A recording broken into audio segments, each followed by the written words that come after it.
Tonight we're studying Parashat Pinchas, and Shimshon Pincus points out something very interesting. He says, if we look at the Jewish people, we look at the Jewish history, at least in the biblical Jewish history, the Jewish people faulted, they sinned many times from the moment of Exodus and on.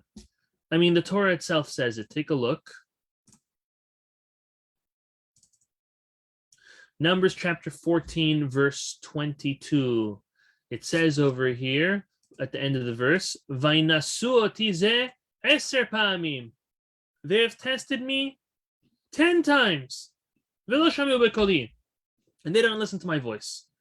So nothing but trouble and sin, mistake, one after another. And miraculously, though, Rapinkus points out, the Jews were spared. They were forgiven time and time again. Their first sin, the infamous sin of the golden calf, which he reminds us is a deep concept, one that can't be taken too lightly or literally. But on a simple level, the Jewish people took a golden calf and they said, Ele Elohecha Israel, this is your God, O Israel. And because of this, Hashem wanted to destroy the Jewish people. And then what happened? Moses begged to Hashem to reconsider. Baruch Hashem, Hashem reconsidered. Second sin of the spies. Similar. Hashem wanted to be gone with them, finish off the Jewish people. And Moshe, what did he do? He prayed and Hashem forgave them. Korach's rebellion against Moses, same drill. Hashem wanted to get rid of them. Moses prayed and it was fine. There was one sin which seemed to be different, says Rav Pinkus. And one sin which prayer alone would have not been good enough to change God's mind to destroy the Jewish people. And this was when Bnei Israel sinned with the daughters of Moab. When Balak sent all the young women out to tease and to lure the men into worshiping idols, this was something that Hashem also decreed would destroy the Jewish people. But then Pinchas gets up out of zealousness and he kills Zimri and Kozbi, the leader of the tribe of Shimon and the daughter of Balak. He says that if Pinchas would not have gotten up and done so, Hashem would have wiped the Jewish people away with no delay. That rhymed. Hashem would have wiped them out. He wouldn't have waited for them. He wouldn't have even given Moses and Aaron a chance to pray to change his mind. It would have been over with. So Pinchas wants to know, what's the difference? Why every other time do the Jewish people have chance that God kind of discusses it with Moses and accepts his prayers? And this time, this sin was different. If Pinchas wouldn't have done it, then Hashem would have finished off the Jewish people right away. Could we say that this sin of when the Jewish people sinned with the daughters of Moab, idolatry and adultery or immorality, that's worse than the sin of the golden calf, which was right after the 10 Commandments were given? So Pinchas answers as follows. When sins and mistakes are done within the family, listen to this is very important.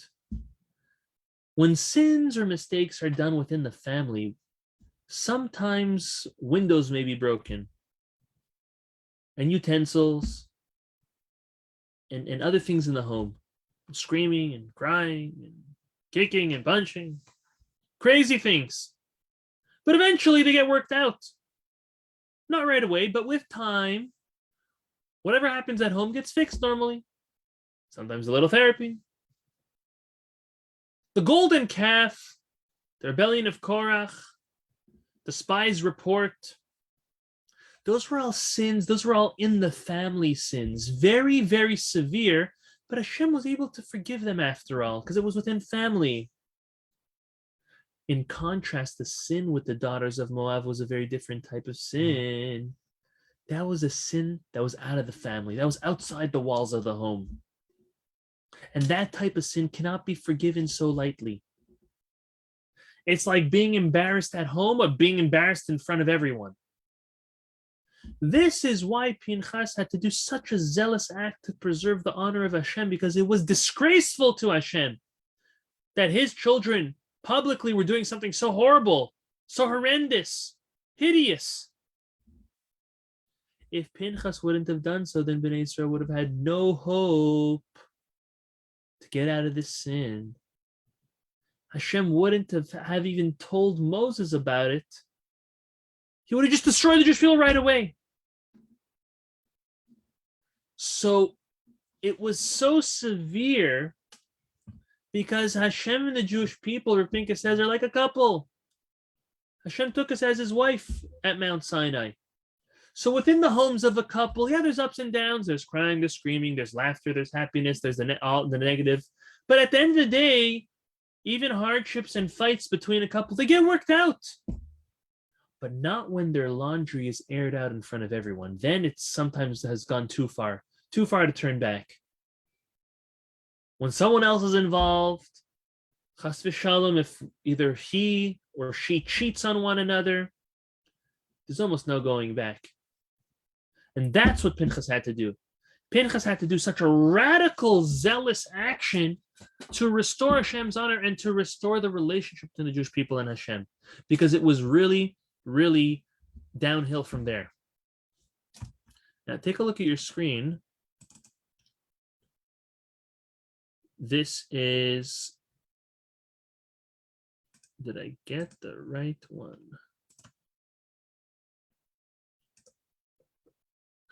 I got the wrong one. Okay, let's just move on without reading it. Rav Pinkus says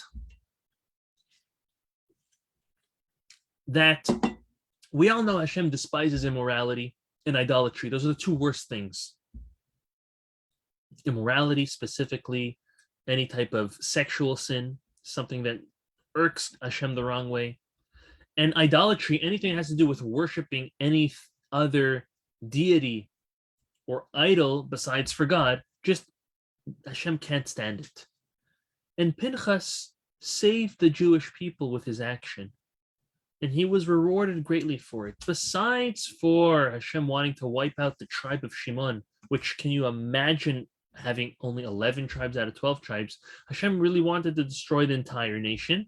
And Pinchas, because he was able to preserve this, was rewarded with everlasting peace. He was given the opportunity to be a Kohen. He eventually became the Kohen Gadol when his father Elazar passed away. And he was given this because the role of a Kohen is to bring peace between Hashem and Bnei Israel. That's what he did. He brought peace. He restored peace between Hashem and Bnei Israel. So he was a Kohen now. Just like a Kohen brings peace between Hashem and Bnei Israel through korbanot, through sacrifices and service in the temple, that's what Pinchas was rewarded with for bringing peace between Hashem and the Jewish people. Now, the peace that he received personally, this is going to be a massive novelty. This is beautiful.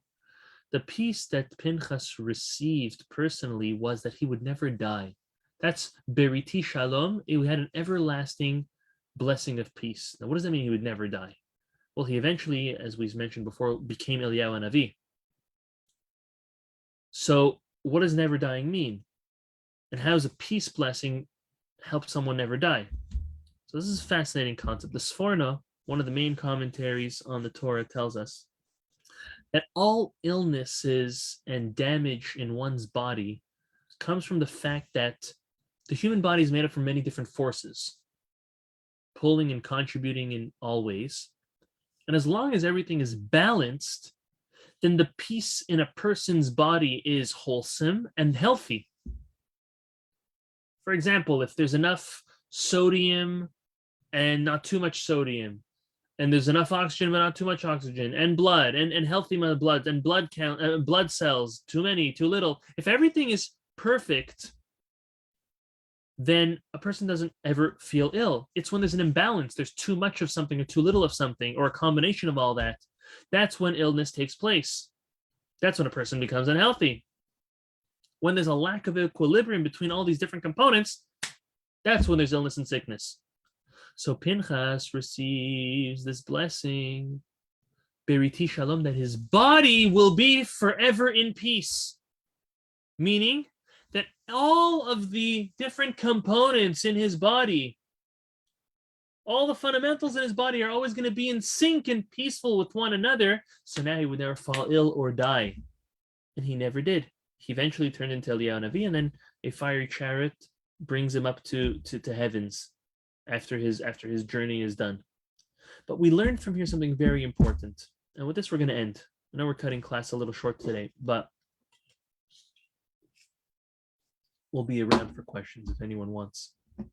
But we're learning something very, very important. Rav Pinkus says. He says, we see from here the great importance of pursuing peace, because peace grants health. Peace grants life. Pinchas pursued peace just like his grandfather Aaron did, and look at his reward. You want to be healthy, you want to have a long life, not only be there and do God's work, but go and pursue peace, because if you pursue peace, Hashem's going to reward you measure for measure and give you back peace. What does peace mean for you? Besides for all your relationships, peace in your body, that everything's going to be in equilibrium, everything's going to even out. You'll have enough and not too much of everything. So may Hashem bless us, that we will always be peace seekers, and that will have tremendous health benefits. And we have to also be careful, Rav Pinkus says, of the opposite. People who seek disputes and are involved in disputes, unfortunately, that brings about sickness, illness, and death. So it's very, very, very important. We have to be very careful with this. May Hashem bless us that we'll always pursue peace. Always put peace first. To put our heads down, take steps back, be a little giving and forgiving. And that is the greatest way to make peace. I'll end off by saying that the Mishnah tells us that Hashem wanted to give blessing, and he saw no greater vessel of blessing to give than a blessing that contains peace. Meaning, if you are a vessel, a peaceful vessel, Hashem will fill you up with blessing. If you are not a peaceful person, if you're not seeking peace, well, then it's going to be very, very hard for any blessing to stick around. So may Hashem bless us all. They'll be peaceful and have over an abundance of blessings for our families, for Al Am Yisrael, and only good things. And we'll see peace in the entire world. Amen v'amen.